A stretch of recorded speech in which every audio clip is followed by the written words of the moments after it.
I've been hearing a lot about what we do and the value that we add. See, we don't need to hide behind how we get paid. We don't need to be ashamed of how we get paid. Anybody ever been to a closing in the past? You know, you've shown a house, you didn't articulate your value. The buyer's going through the HUD settlement statement and they see the commission that's going to your agency and they go,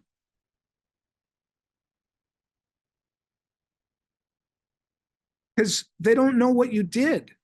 They don't understand all that you did. And now they begrudge you of your living. So by doing this the right way, you have nothing to hide behind. So I articulate those 7 points, maybe 3 or 4, ring the bell 3 or 4 times. And then I say, Mr. and Mrs. Buyer, can I share with you how we get paid? We get paid. You can pay us directly. So you can pay us directly. We can get paid from the proceeds of sale, which is more traditional and customary and has happened for years and years, where you buy a property and our fee comes out of the sales price.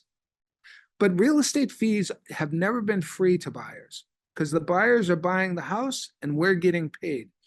It affects the seller's net and the buyer's gross. So if everybody would get in the habit of saying, we get paid from the proceeds of sale, the seller doesn't pay us. The co-broke doesn't pay us. We get paid from the proceeds of sale because without the sales price, there is no money to pay us. So it's a big pizza pie and it affects the seller's net and the buyer's gross. And I tell them, my fee is this. We're not going to get into fees, but you can determine what your fee is. And this is how we get paid. We can get paid from the proceeds of sale. You can pay us directly, or there can be a combination of the both.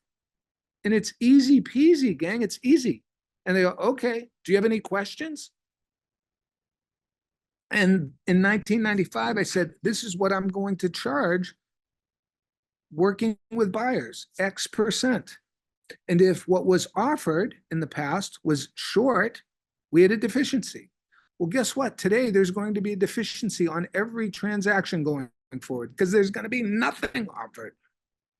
And I'm not sweating it, right?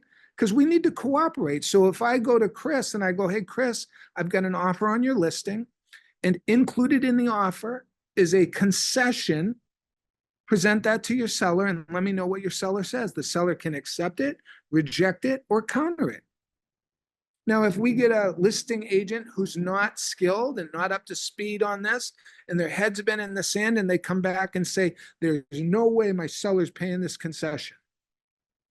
Okay, so what you're telling me is the seller wants to net this. So $500,000, we're asking for $20,000 in concession. Seller's not paying $20,000 is what you're saying. That's right. So what you're saying is the seller wants to net $500,000. Yes. Then would you be willing to counter the offer at $520,000 with the $20,000 in concessions? Because my buyer needs those concessions and it gets the seller what he needs. So we need to work towards a win-win scenario. Is this making sense?